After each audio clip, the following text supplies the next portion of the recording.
마태복음 9장 1절에서 8절의 말씀.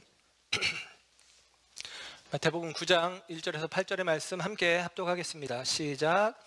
예수께서 배에 오르사 건너가 본 동네에 이르시니 침상에 누운 중풍병자를 사람들이 데리고 오거늘 예수께서 그들의 믿음을 보시고 중풍병자에게 이르시되 작은 자야 안심하라 네 죄 사함을 받았느니라. 어떤 서기관들이 속으로 이르되 이 사람이 신성을 모독하도다. 예수께서 그 생각을 아시고 이르시되 너희가 어찌하여 마음에 악한 생각을 하느냐. 네 죄 사함을 받았느니라 하는 말과 일어나 걸어가라 하는 말 중에 어느 것이 쉽겠느냐. 그러나 인자가 세상에서 죄를 사하는 권능이 있는 줄을 너희로 알게 하려 하노라 하시고 중풍병자에게 말씀하시되 일어나 네 침상을 가지고 집으로 가라 하시니 그가 일어나 집으로 돌아가거늘 무리가 보고 두려워하며 이런 권능을 사람에게 주신 하나님께 영광을 돌리니라. 아멘. 아멘. 자리에 앉으십니다. 오늘도 주의 은혜와 은총이 저와 여러분 가운데 함께하는 줄 믿습니다. 마태복음 15번째 시간 나는 예수다 라는 제목으로 말씀을 전합니다. 오늘은 종려주일입니다. 예수님께서 마지막 생애 일주일 예루살렘으로 나아가시는데 예루살렘으로 들어가실 때 많은 사람들이 예수님을 기뻐 환호하며 호산나 호산나 하며 그들의 겉옷을 깔고 또 나뭇가지를 깔면서 예수님을 환대를 했습니다. 그 환대가 바뀌어 예수님을 죽이라 라고 하는 예수님이 십자가에 달리시는 한 주간이 되어지는데 그 의미를 담아서 이 주일을 종려주일이라고 하고 또 이번 주간을 고난주간, 예수님의 십자가 고난을 감당하신 기간으로 우리는 이 절기를 보냅니다. 보통 이 절기에 이 종려주일 고난주일에 성경으로 치면 복음서의 뒷부분에 있는 예수님이 십자가에 달리시는 장면이나 예수님에 대한 예언의 말씀들을 보는 것이 일반적이지만 우리가 마태복음을 강해해 오면서 오늘 본문에 있는 말씀 속에서 이 고난주간의 의미를 또 다른 의미로 만날 수 있겠다라는 생각을 하게 되어서 계속 같이 말씀을 강해하면서 오늘 말씀을 통해서 이 의미들을 함께 나누기를 원합니다. 오늘 본문의 이야기는 예수님께서 한 중풍병자를 고쳐주시는 이야기입니다. 한 중풍병자를 사람들이 예수님께로 데리고 왔습니다. 당시의 중풍병은 오늘날에도 그렇지만 고치기 어려운 병, 뇌경색, 뇌출혈 등등의 어떤 원인이 되어지는 그런 원인을 가지고 있는 병이죠. 당시에 많은 사람들은 이 중풍병이 하나님의 심판으로까지 생각을 하기도 했습니다. 그래서 중풍병자는 무서운 죄인 취급을 받게 되어지는데 그 병이 잘 낫지도 않는 병이고 그러므로 중풍병자는 죽을 때까지 자기 질병으로 말미암는 고통과 더불어 사람들의 따가운 시선 속에 살아야만 하는 것입니다. 죄의식에 고통스러워할 수밖에 없는 질병이기도 합니다. 그런데 예수님께서 이 중풍병에 걸린 사람을 데리고 왔을 때 그 사람들의 믿음을 보시고 그 중풍병자에게 그 병을 치료해 주시는데 오늘 말씀에서는 더 중요한 의미는 죄 용서를 선언하셨다라고 하는 사실입니다. 중풍병자를 사람들이 정확하게는 그냥 세 복음서 다 사람들이에요. 근데 우리는 이제 친구들이라고 이제 알고 있는데 마가복음에 의하면 4명의 친구가 침상에 있는 이 중풍병자를 메고 여기까지 와서 이곳은 가버나움입니다. 예수님이 다시 가버나움에 오셨는데 가버나움까지 오게 되어지고 그들이 사람들이 운집해 있어서 들어갈 수 없는 것을 알고 포기하지 않는 믿음으로 예수님께 나아가고 그들은 예수님께 나아가기를 포기하지 않았고 그리고 사람들에게는 죄의 결과로 여겨지는 중풍병에 걸려있는 자기 친구를 포기하지 않았다라는 것입니다. 그 포기하지 않는 믿음, 그 믿음을 주님이 보시고 죄 사함을 선언하시는 것인데요. 오늘 본문 속에 예수님께서 뇌 죄 사함을 받았느니라 라고 선언을 하십니다. 침상에 누워있는 중풍병자를 향하여 주님이 뇌 죄 사함을 받았느니라. 근데 그 앞에 2절의 말씀을 보니까 이렇게 표현을 했어요. 작은 자야 안심하라. 뇌 죄 사함을 받았느니라. 그렇게 이야기를 합니다. 여기서 작은 자라는 말은 헬라어로 테크논이라는 말인데요. 이 말은 어린아이를 뜻하는 말이고 일반적으로는 손 윗사람이 손 아랫사람에게 사용하는 말입니다. 그래서 이 작은 자야 그럴 때에 예수님이 어린아이를 부르는 느낌으로 이야기를 하는 거예요. 혹은 자기 손 아랫사람을. 우리 주보에는 이제 제가 예배 순서 밑에 이제 생각의 우물에 그림과 글 같은 걸 이렇게 제가 실어드리는데, 이번에는 이 오늘 본문의 사건을 배경으로 한 성화를 하나 실어드렸는데, 여러분이 눈이 어둡지 않아서 이 성화를 보실 수 있다면 자세히 보시면 이 중풍병자가 굉장히 늙은 모습입니다. 굉장히 늙어 있는 모습이에요. 일반적으로 이 말씀을 배경으로 그림을 그리는 모든 그림들이 이 중풍병자를 늙게 그려 놓습니다. 이것은 어찌 보면 좀 착각과 오류라고 볼 수 있어요. 이 중풍병자가 물론 일반적으로 우리가 중풍병에 걸리는 사람들, 뇌출혈 증상을 일으키는 경우, 뭐 예를 들면 우리가 짐작해 보면 그런 분들이 나이가 좀 있는 분들이다 보니까 당연히 나이가 있겠구나라고 생각을 하고 그렇게 그림을 그리는 것 같지만, 오늘 본문의 내용을 통해서 확인할 수 있는 것은 젊은 사람이라고 짐작해 볼 수 있습니다. 예수님이 자기보다 손 아랫사람에게 이야기하는 것이죠. 테크론, 작은 자야라고 이야기를 하는 것입니다. 우리가 또 알고 있는 중풍병자 이야기는 베데스다 연못가에 있는 38년 된 중풍병자를 생각하면서 나이가 많은가 보다라고 생각할 수 있는데요. 오늘 본문에 나오는 사람은 나이가 적은 사람입니다. 그리고 이 나이가 적은 이 사람에게 작은 자야라고 말하는데, 이 말이 심지어 영어 성경에는 번역되어질 때 son이라는 단어로 번역이 됩니다. My son, 내 아들아, 그런 의미죠.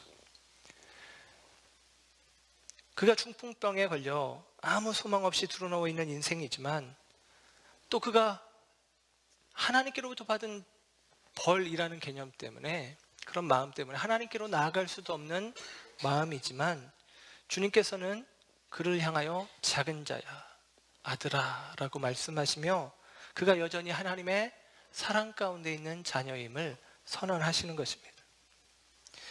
우리를 향하신 이 변함없는 사랑을 우리가 받아들일 필요가 있죠. 이 변함없는 하나님의 사랑 위에 저와 여러분이 굳게 서 있어야 하는 것입니다. 이 사람이 하나님 앞에 떳떳이 나갈 수 없는 마음, 죄된 마음을 품고 있는 것으로 생각을 해볼 수 있는데, 죄와 중풍병이 옛 사회에는 연결이 되어 있다라고 생각을 하고 있었는데, 정말 연결이 된 것이냐? 여러분, 성경의 이야기를 보면 연관성이 있다라고 이야기를 합니다.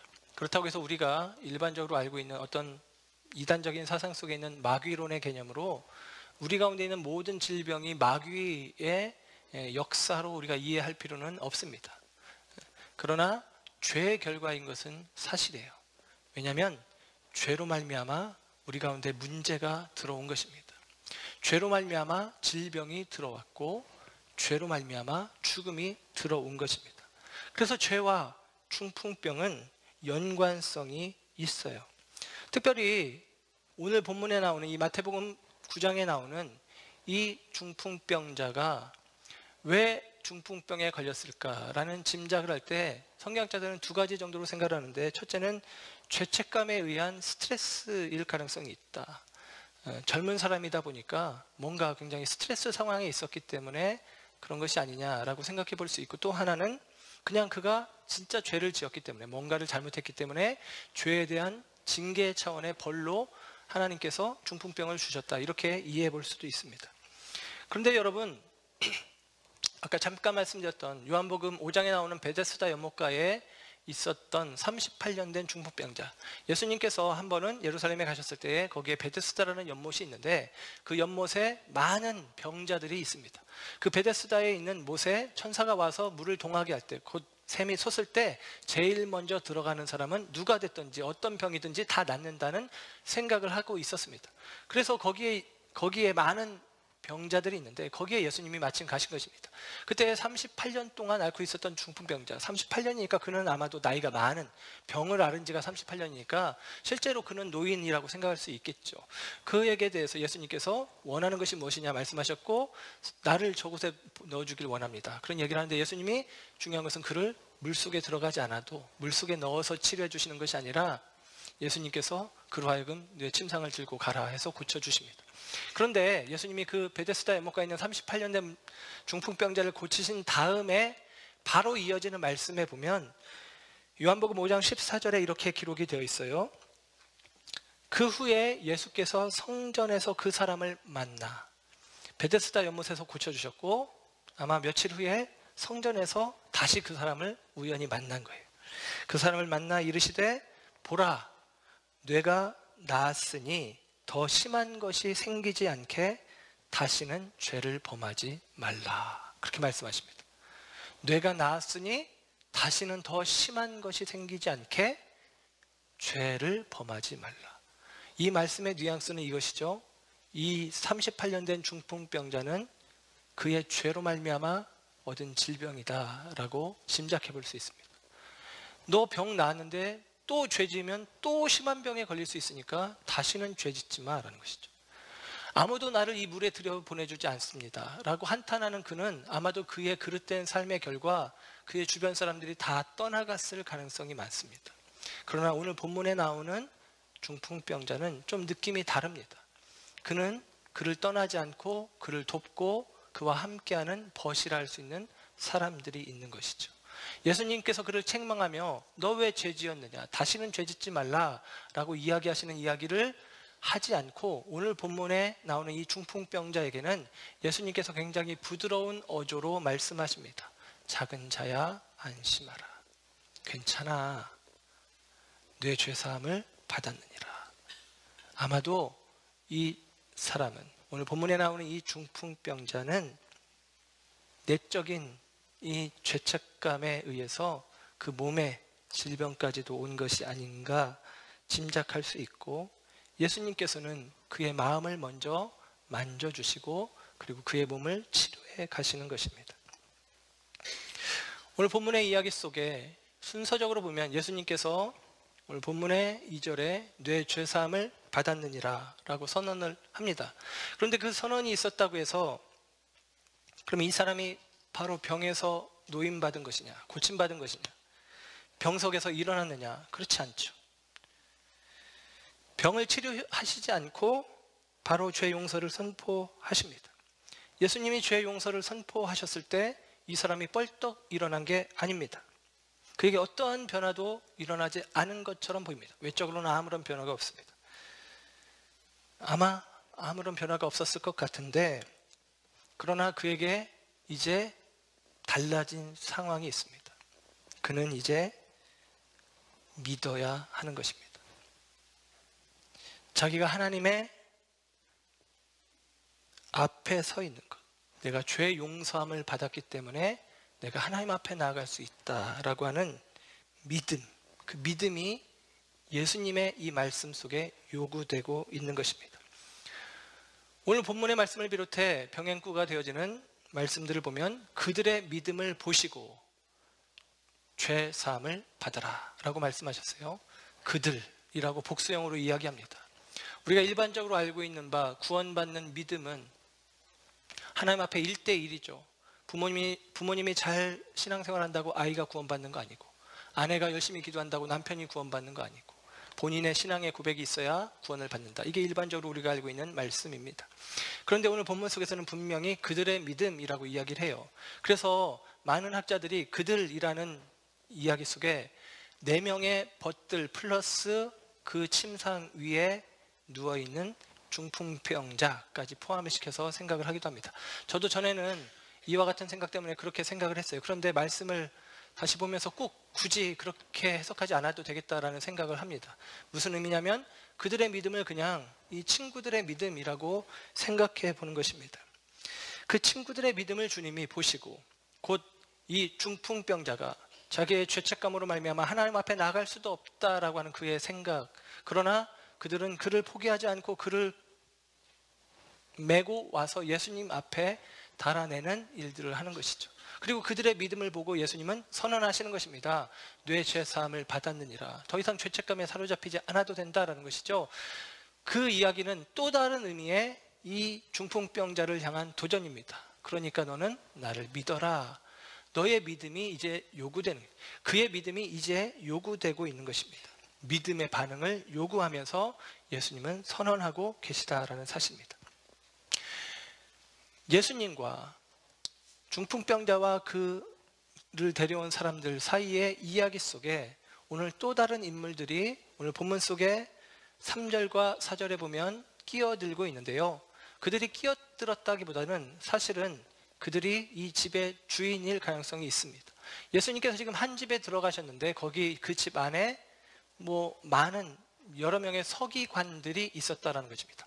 그래서 저는 짐작하건대 서기관 중에 하나가 예수님을 초대한 것이 아닌가.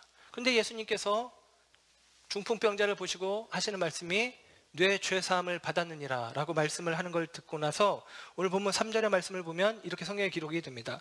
어떤 서기관들이 속으로 이르되 이 사람이 신성을 모독하도다, 그렇게 이야기합니다. 옛날 성경에는 참남하도다 그렇게 이야기를 했어요. 참남하다. 아니 어떻게 그런 말을 할 수 있어? 사람이 어떻게 죄를 산다는 말을 할 수 있어? 라는 것이죠. 병행 성경이 되어지는 누가복음 2장 7절에는 이 말씀을 이렇게 기록해 줍니다. 이 사람이 어찌 이렇게 말하는가? 신성모독이로다. 오직 하나님 한 분 외에는 누가 능히 죄를 사하겠느냐? 하나님 한 분 외에 죄를 사할 수 없는데, 서기관들의 생각은 하나님 외에는 죄를 사할 수 없다라는 것이죠. 그러나 여러분, 죄 용서의 선언은 그 당시 회당에 혹은 성전에 제사장들이 했던 일들입니다. 그런데 그들에게는 요구되는 게 있었죠. 제물을 가지고 와서 그 제물을 죽이는 번제를 드리고 났을 때 죄 사함을 선언하는 것입니다. 그런데 예수님은 그런 행위도 없이 무조건적으로, 그리고 제사장은 그 제사를 지냈기 때문에 죄 사함을 하나님을 대신해서 선언해 줄 뿐이지만 오늘 예수님은 자기 이름으로 지금 죄 사함을 선언하는 것과 마찬가지입니다. 그 이야기를 듣고 나서 서기관들이 아니 참남하도다, 아니 신성모독이다 라고 마음에 생각했는데 예수님이 보통뿐이 아니잖아요. 4절의 말씀을 보면 예수께서 그 생각을 아시고 이르시되 너희가 어찌하여 마음에 악한 생각을 하느냐 그럽니다. 그 생각을 알고 예수님 말씀하시기를 왜 악한 생각을 하느냐라고 이야기를 하는 거예요. 그들의 마음 가운데 있는 생각이 악한 생각이라는 것입니다. 왜 악한 생각이라고 하는 것일까요? 예수님에 대한 미움이 서기관들에게 있기 때문일까요? 제가 볼 때는 아닙니다. 아직은 사역 초기이고 사역 초기에 예수님은 서기관들과 적대적인 관계를 형성하지 않으셨습니다. 오늘 예수님께서 이 가버나움에 들어가셔서 한 집에 들어가셨는데 그 집 안에 그닥 크지도 않은 집일 텐데 그 집 안에 서기관들이 있다는 얘기는 서기관의 집일 가능성이 있는 것이고 서기관의 초대를 받았을 가능성도 있는 것이죠. 그래서 예수님께서 그 집에 들어가 계셨는데 서기관들의 입장에서 하나님만 죄를 사하실 수 있다. 이게 성경적이고 맞는 것이죠. 그런데 어떻게 사람이 그런 이야기를 할 수 있느냐? 신성모독이다. 서기관들 입장에서는 나름대로 의롭고 정당한 분노를 표출한 것입니다. 그러나 예수님은 그들에게 대하여 악한 생각이라고 말씀하시는 거예요. 병행 성경인 마가복음 2장에는 좀 모티브가 그런 느낌이 있습니다. 이 중풍병자의 친구들은 끊임없이 움직입니다. 그를 메고 먼 곳에서부터 왔고 사람들이 운집해 그 집에 들어갈 수 없는 것을 알고 지붕 위로 끌고 올라가고 지붕을 뜯어내고 침상을 달아 밑으로 내려서 예수님을 만나게 하는 것입니다. 왜 그렇게 하는 것이냐? 생명을 향해 불쌍히 여기는 마음으로 그 일들을 하죠. 반면에 그 집안에 있던 서기관들은 움직이지 않고 있습니다.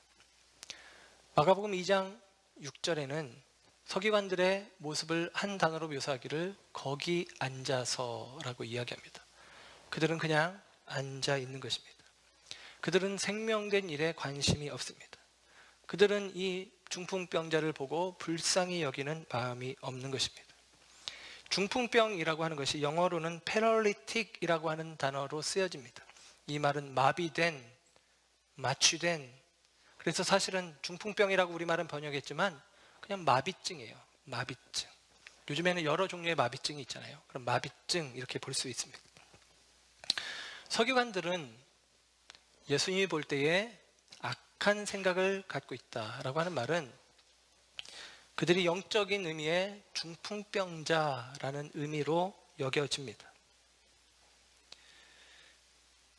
그들은 이 불쌍한 사람에 대해서 반응하지 않고 움직이지 않고 가만히 마비되어 있는 듯 거기에 앉아 있던 사람들입니다. 서기관들은 영적으로도 마비되어 있는 상태인 것 같습니다. 예수님께서 죄를 사한다라고 선언했을 때 서기관들은 성경을 알고 있고 성경을 가르치는 이들이고 그들의 생각처럼 죄를 사하는 분이 하나님이시라는 사실을 알고 있었다면 이 예수님이 죄를 사한다라고 선언했을 때 그들은 그럼 이분이 메시아일까? 라고 짐작해 볼 수 있는 상황입니다. 메시아로구나 라고 판단할 수 있는 상황 속에 그들은 신성모독이구나 라고 결정 지어 버립니다. 그들의 율법적인 신앙이 그들의 이성을, 그들의 생각을 마비시키고 있는 것입니다. 그래서 예수님은 그들이 악한 생각을 하고 있다라고 이야기하는 것입니다. 사랑하는 여러분, 저와 여러분의 생각이 주님 안에서 마비되고 굳어지는 생각이 아니라 주님 안에서 부드러운 마음 그리고 열려진 생각들로 채워지기를 주님의 이름으로 부탁드립니다. 그 말씀을 듣고 그 마음의 생각을 주님이 아시고 예수님께서 한 가지 질문을 던지세요. 오늘 본문 5절의 말씀을 보면 뇌 죄 사함을 받았느니라 하는 말과 일어나 걸어가라 하는 말 중에 어느 것이 쉽겠느냐 그렇게 묻습니다. 뇌 죄 사함을 받았느니라, 일어나 걸어가라. 어느 것이 쉽겠느냐? 다시 말해서 사람의 죄를 용서하는 것과 중풍병을 치료하는 것 둘 중에 어느 것이 쉽겠느냐? 여러분, 어느 것이 쉽겠습니까? 제가 예를 들면 죄를 사하노라 하면 별로 그런가 보다 하는 생각이 드는데 일어나 걸어라 그러면 이건 금방 뽀록 나잖아요. 누워있던 사람이 일어나지 않으면 금방 들키는 거잖아요. 우리 생각으로는 자칫 일어나 걸어라 이게 더 어려울 수 있겠지만 예수님은 그런 생각을 하시지 않은 것 같습니다. 이 결과를 알기 전에 먼저 한번 이런 생각을 해보십시다. 예수님께서 죄사함을 선포하셨어요. 그랬더니 서기관들이 신성모독으로 취급을 합니다. 서기관들의 생각으로서는 예수님이 하나님의 권위를 도용하는 사기꾼 정도로 예수님이 여겨지기 시작한 것입니다.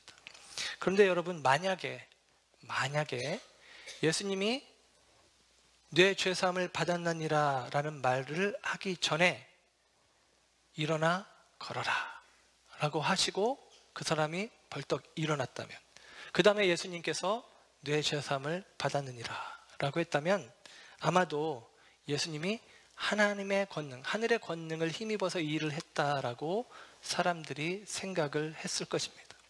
그런데 예수님은 그와 같은 쉬운 방법이 있는데 그냥 뇌 죄사함을 받았느니라 라고 말씀하시고 그 사이에 이 병자는 아무런 변함도 없었는데 예수님이 그 다음에 나서, 이런 질문을 하시고 나서 뇌상을 들고 걸어가라 라고 말씀을 하시는 거예요. 우리가 볼 때는 뭐 병자를 일으키는 거나 죄를 사하는 거나 둘 다 불가능하지만 예수님께는 어떤 것이 더 쉽겠느냐? 예수님께 더 쉬운 것은 예수님의 말씀으로는 그것입니다. 6절의 말씀을 보면 그러나 그러면서 인자가 세상에서 죄를 사하는 권능이 있다는 것을 알게 하려 합니다. 그러나라는 말 뒤에 죄사함이 있으니까 그게 더 어렵다라는 의미예요. 앞에 있는 게 쉽다는 것입니다. 다시 바꿔 말하면 일어나 걸어가라 라는 게 쉬운 거예요. 왜냐하면 예수님께서 병을 고치는 일은 쉬운 일이죠. 사실 왜 이 집에 수많은 사람들이 모여진 것입니까? 그 전에 예수님께서 수많은 병자들을 고쳤기 때문입니다.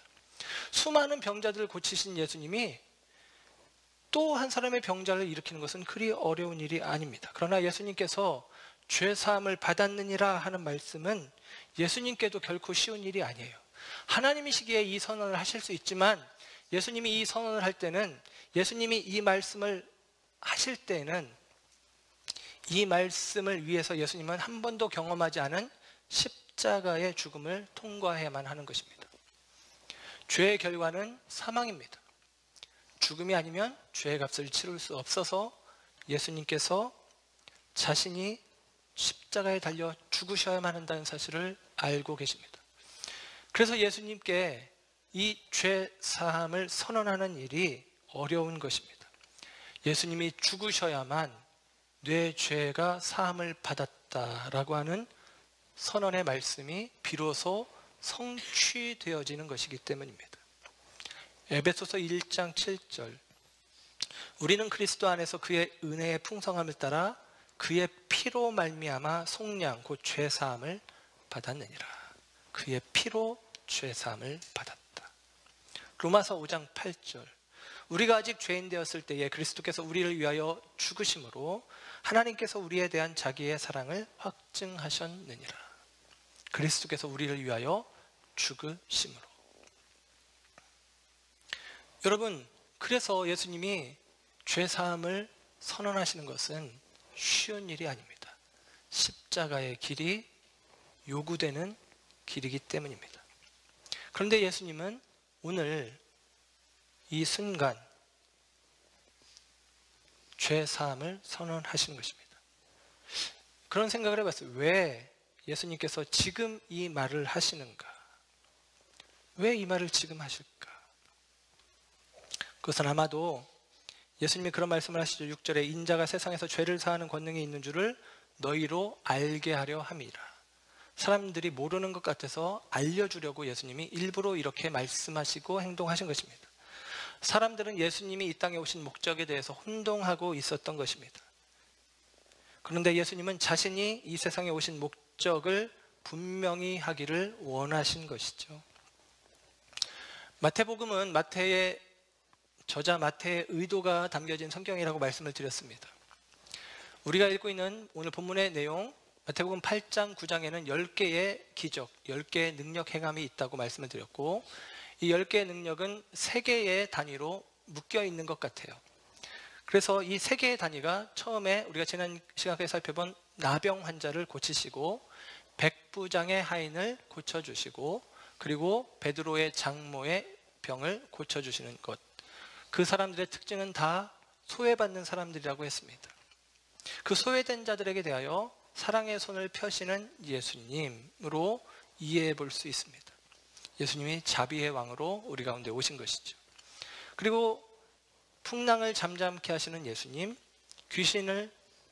가다라 지방의 광인, 귀신 들린 자의 귀신을 쫓아내시는 예수님, 그리고 오늘 본문 속에서 중풍병자에게 죄 사함을 선언하시는 예수님.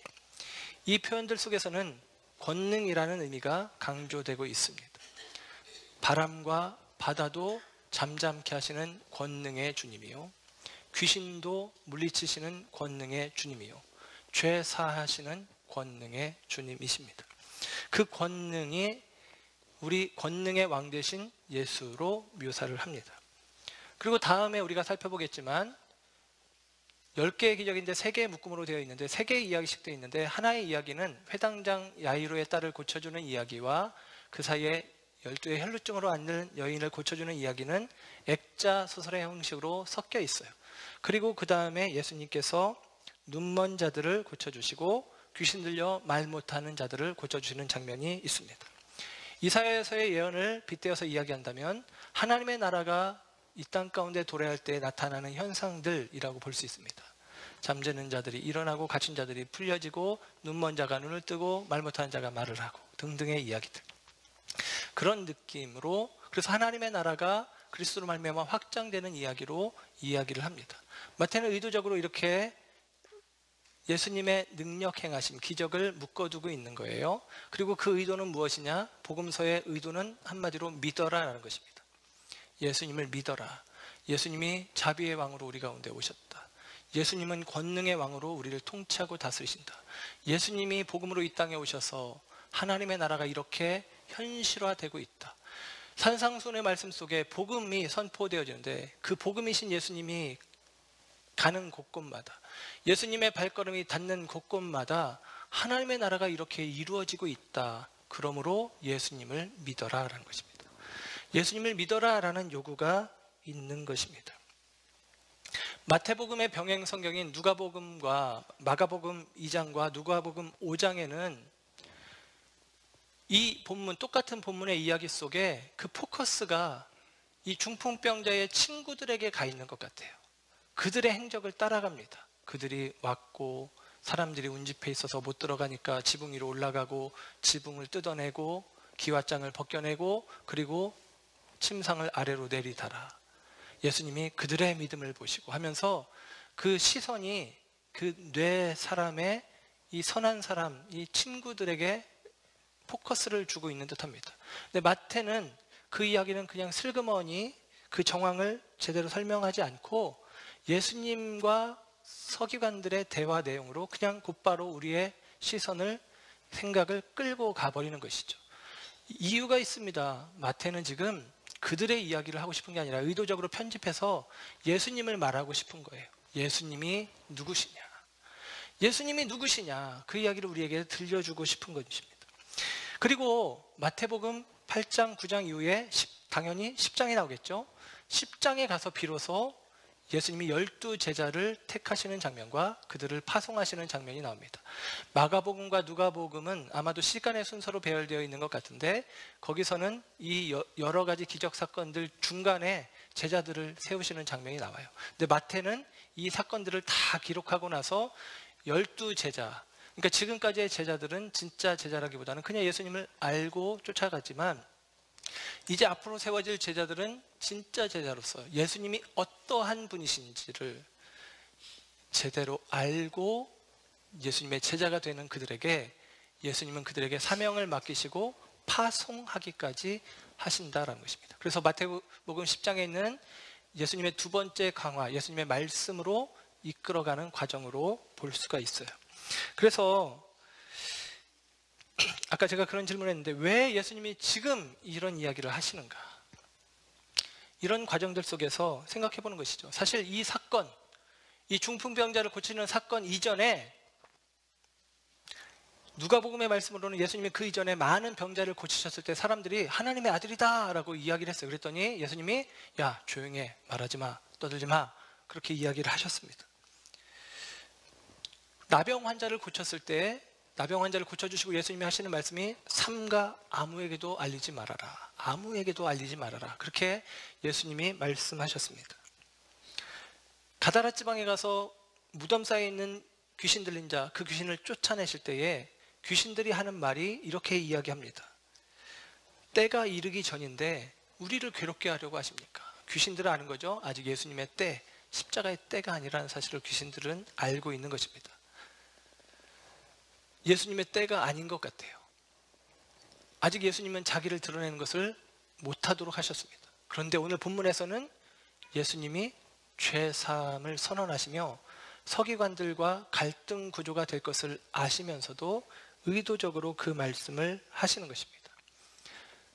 예수님이 이제 자기 자신을 드러내시는 것입니다. 예수님은 지금 자기 자신을 사람들한테 선언하시는 것입니다. 나는 예수다. 나는 예수다. 뇌 죄사함을 받았느니라 라는 말을 하는데요. 예수라는 이름의 뜻이 무엇입니까? 죄에서 구원할 자라는 뜻입니다. 마태복음 1장 21절의 말씀에 아들을 낳으리니 이름을 예수라 하라. 이는 그가 자기 백성을 그들의 죄에서 구원할 자이심이라 하니라. 아멘. 오늘 우리가 부른 찬송 80장 2절에도 주 나시기 전 지으신 구주의 이름 예수. 주님이 태어나기 전에 지어진 이름 예수. 자기 백성을 죄에서 구원할 자. 나는 예수라. 나는 죄를 사한다. 나는 예수라. 라고 예수님이 선언하고 계신 것입니다. 여러분, 죄는, 성경은 죄를 가증한 것이라고 표현을 합니다. 가증하다는 얘기는 하나님이 가장 미워하는 거라는 거예요. 가장 미워하는 거. 우리는 그 죄를 종종 실수라고 표현합니다. 그러나 하나님은 그 죄를 하나님만 고칠 수 있는 나병 같은 것이라고 우리에게 이야기를 하는 거예요. 우리는 죄를 결점이다, 부족함이다 라고 표현하기도 합니다. 그러나 성경은 그 죄를 불법이라고 명확하게 표현하십니다. 우리는 우리의 과오를 작은 것이다, 작은 실수, 작은 잘못이라고 이야기를 합니다. 그러나 하나님은 그것을 나와 원수되게 하는 것이다 라고 말씀하십니다. 거룩하신 하나님과 죄를 지은 인간 사이에, 그 사이에 엄청난 간극이 생긴 것이지요. 그리고 우리가 잘 아는 것처럼 예수님은 그 간극을 메꾸기 위해 예수로 우리 가운데 오신 것입니다. 이 땅에 오신 예수님께서 십자가 위에서 하신 말씀 중에 하나, 다 이루었다 라고 말씀하십니다. 겨우 사형수가 되어서 십자가 위에서 너 자신을 구원해 보라 라는 세상의 요구 앞에 아무런 응답도 하지 못했던 예수가 십자가 위에서 가쁜 숨을 몰아내시며 다 이루었다 라고 말씀하신 의미를 적어도 저와 여러분은 알고 있습니다. 저와 여러분의 죄를 담당하신 것이죠. 저와 여러분의 죄의 문제를 해결하신 것입니다. 사람들이 왜 예수를 필요로 할까요? 저와 여러분은 왜 예수를 믿는 것입니까? 왜 예수를 필요로 하는 것입니까? 저와 여러분에게 예수님이 어떤 경우는 보험 상담사 같은 생각을 가지고 예수님을 봅니다. 내 삶에 문제가 있는데 그 문제를 어떻게 해결할 수 있을지 좀 길을 제시해 주었으면, 돈 문제, 자녀 양육의 문제, 교육의 문제, 내 미래에 대한 안전, 보장 어떻게 좀 안 되겠나 하는 생각을 하는 경우들이 있는 것 같습니다. 또 어떤 사람들은 예수님을 심리 상담가처럼 생각한다, 그렇게 보여집니다. 오늘날 풍요로운 사회를 살고 있지만 우리들의 내면은 더 빈궁해지는 것 같아요. 마음이 헛헛한 인생들이 참 많이 있습니다. 예수님은 그런 인생들을 품어 안으시죠. 그런데 예수님을 생각하기를, 예수님은 뭐 나 같은 사람도 품어주겠지, 예수님은 비난도 안 하시고 있는 모습 그대로 받아주시는 분이야, 그렇게 생각할 수 있습니다. 예수님은 내 마음을 알아. 물론 예수님 우리 마음을 알죠. 근데 그런 마음만 가지고 예수님을 마치도 심리 상담사처럼 생각하는 사람들은 죄에 대한 설교를 별로 달가워하지 않습니다. 내가 약한 거지, 내가 부족할 수 있지 라고 생각하는 것이죠. 어떤 이들은 예수님을 사회운동가처럼 생각을 합니다. 예수님은 생전에 가난한 사람들에게 많은 관심을 갖고 그들을 끔찍하게 섬겨 오셨습니다. 그런 마음을 우리도 가지고 살아야 돼. 사회에서 어려운 사람들, 힘든 사람들 도와야 돼. 잘못된 구조, 잘못된 기득권 깨뜨려야 돼. 예를 들면 예수님도 그렇게 하셨어 라고 이야기하며 사회 구조를 바꾸어 가는데 예수님을 사용하기도 합니다. 그러나 여러분, 악과 죄는 저는 살짝 구분해 보길 원합니다. 사회 악, 구조 악이 있죠.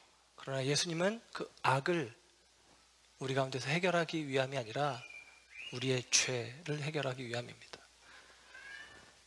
사회 속에 있는 문제가 아니라 저 여러분, 내게 있는 죄, 그 죄의 문제를 해결하러 예수님은 오셨다라는 사실입니다.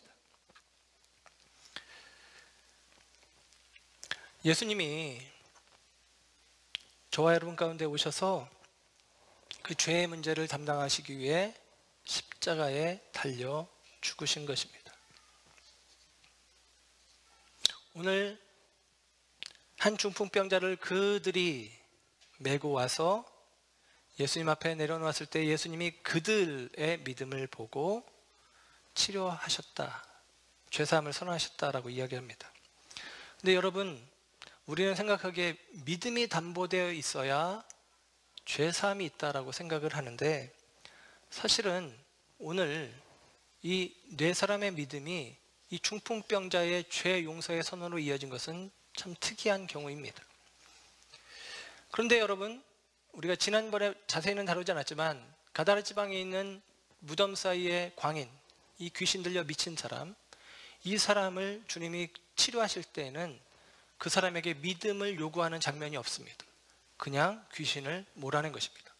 귀신에 완전히 사로잡힌 자에게 예수님이 믿음을 요청해도 이상한 것이죠. 그는 자기 결정권이 없는 자에 불과했습니다. 그래서 예수님은 그냥 귀신을 몰아내신 것입니다. 반면에 오늘 본문에 이 중풍병자에게는 예수님께서 믿음을 요구하시는 거예요. 그게 뭐냐? 이 친구들의 믿음을 보고 그에게 죄 용서를 선언하시며 그를 먼저 그 죄책감에서 자유케 하시고 뇌가 나를 믿느냐라고 요청하는 것입니다. 그리고 그 믿음을 담보로 그로 하여금 일어나 걸어라 라고 말씀하시는 것입니다. 여러분, 예수님은 우리가 어떤 근거를 가지고 주님 앞에 나아갈 때만이 아니라 우리의 믿음을 보시고 주님께서 은혜 베푸시는 것이 아니라 예수님은 일방적인 긍휼과 은혜를 먼저 베푸신다라고 하는 사실입니다. 저와 여러분에게 우리의 믿음을 먼저 보시기 전에 우리가 어찌할 바 모르는 중풍병자처럼 마비되어 있는, 귀신 들린 이 거라사 광인처럼 옴짝달싹 못하는 쇠사슬에 매여 있는 우리에게 대하여 주님이 먼저 자유를 선언하십니다. 그리고 나서 주님께서 나를 믿느냐? 그러면 나를 따르라. 이 구조인 것입니다. 우리가 아직 죄인 되었을 때에 주님이 십자가에 달려 죽으셨고, 저와 여러분에게 이것을 믿느냐? 그러면 나를 따르라 라고 요청하는 것이죠. 이 중풍병자를 치료하는 게 목적이라면, 다만 그게 목적이었다면 이 4명의 친구들이 남의 집 지붕을 뚫으면 안 되는 것입니다. 중풍병자, 우리가 알고 있지만 이 마비증 환자들은 오랫동안 고생하잖아요. 그리고 오래 앓는다고 해서 그 병세가 갑자기 악화되지도 않습니다. 어쩌면 여기 예수님의 계신 곳에 사람들이 모여 있을 때 그 가운데 더 응급 환자가 있을지도 모를 일이죠. 이 사람들은 늦게 왔습니다. 번호표도 뽑지 않고 중간에 새치기해서 지붕을 뚫고 가는데 이게 안 됩니다. 아니, 중풍병자 이제까지 아팠는데, 이제까지 누워 있었는데 몇 시간 더 누워 있는다고 큰 문제가 되지 않고 기다리다 보면 예수님이 그 집에 있는데 언젠가는 나오시겠죠. 그때 치료를 받아도 될지도 모를 일입니다. 그런데 그들은 지붕을 뚫고 들어가 예수님 앞에 서는 것입니다. 나병은 영적 무감각, 깨닫지 못하고 알지 못하는 영적 무감각을 상징하는 병이라면 중풍병은 영적 무기력을 상징하는 병입니다. 우리 가운데 무기력한 신앙들이 있어요. 그 무기력한 신앙으로 아무것도 하지 않은 채 그냥 마치도 죽은 물고기가 그 물결에 그냥 떠밀려 가듯이 그렇게 신앙생활하는 경우들이 있습니다. 여러분, 그런 우리들을 주님께서 생명으로 되살리시고 매여서 거짓에 매여 마귀에 매여 죄에 매여 끌려가는 우리들을 십자가로 건져내신 것입니다. 그리고 우리에게 말씀하시는 거예요. 믿느냐라는 것이죠. 믿는다면 주님을 따르는 것입니다. 믿는다면 사람들이 있으니까 어쩔 수 없지가 아니라 그 사람들을 해치고 나아가는 결단을 하는 것입니다. 믿는다면 그 지붕을 뚫고라도 주님 앞으로 나아가야 되겠다라고 하는 마음에 영적 무기력이 아닌 영적 생동감이 일어야 하는 것입니다. 이것이 저와 여러분에게 주어진 십자가의 계절에 우리 가운데 주어진 요구입니다. 십자가를 먼저 보여주시고 우리 가운데 말씀하시는 것입니다. 우리 앞에 일방적으로 놓은, 일방적으로 선포되어지는 십자가, 이 중풍병자에게 일방적으로 먼저 주님이 선포하시고 그 후에 일어나 걸어라 말씀하시듯 저와 여러분 가운데 일방적으로 우리 가운데 긍휼을 베푸시고 일방적으로 우리 가운데 은혜 베푸셔서 우리를 위하여 2000년 전에 죽으신 예수님, 그분의 십자가를 우리 앞에 놓고 우리에게 말씀하시는 것입니다. 믿느냐? 따르라 라는 것이죠. 믿는다면 영적 무기력에 더 이상 사로잡히지 마시고 적극적으로 무리를 해치고 나아가시는 결단이 있기를 원합니다. 믿는다면 우리를 가로막는 그 벽, 지붕, 그것에 갇혀있지 말고 그것을 뚫고 주님 앞으로 나아가는 결단이 우리 가운데 있길 원합니다. 주님의 일방적인 선포된 은혜, 그 십자가의 은혜가 저와 여러분에게 믿음을 요구하는 거예요. 그 은혜를 알기 때문에 우리가 죄를 고백하는 거 아닙니까? 그 은혜가 우리 가운데 있다는 것을 우리가 알기 때문에 우리가 주님의 은혜를 구하며 주님 앞으로 나아가는 거 아닙니까? 그 은혜가 우리 가운데 이미 이루어진 은혜인 것을 알기 때문에 우리가 지금도 예수의 이름을 부르는 것 아닙니까? 사랑하는 여러분, 적극적으로 주님을 부르시고 주님을 구하시고 주님께로 나아가십시오. 주님께서 저와 여러분의 삶을 새롭게 하실 것입니다. 뇌 침상을 들고 걸어가라. 저와 여러분의 삶이 주님 안에서 회복되고 십자가의 능력으로 새로워지고 저와 여러분이 정돈되고 그리고 깨끗하고 회복된 삶으로 이어져 나갈 것입니다. 주님을 향해서 적극적으로 나아가는 이 영적 무기력에서 벗어난 하나님의 사람들 되시기를 주님의 이름으로 축원합니다. 기도하겠습니다.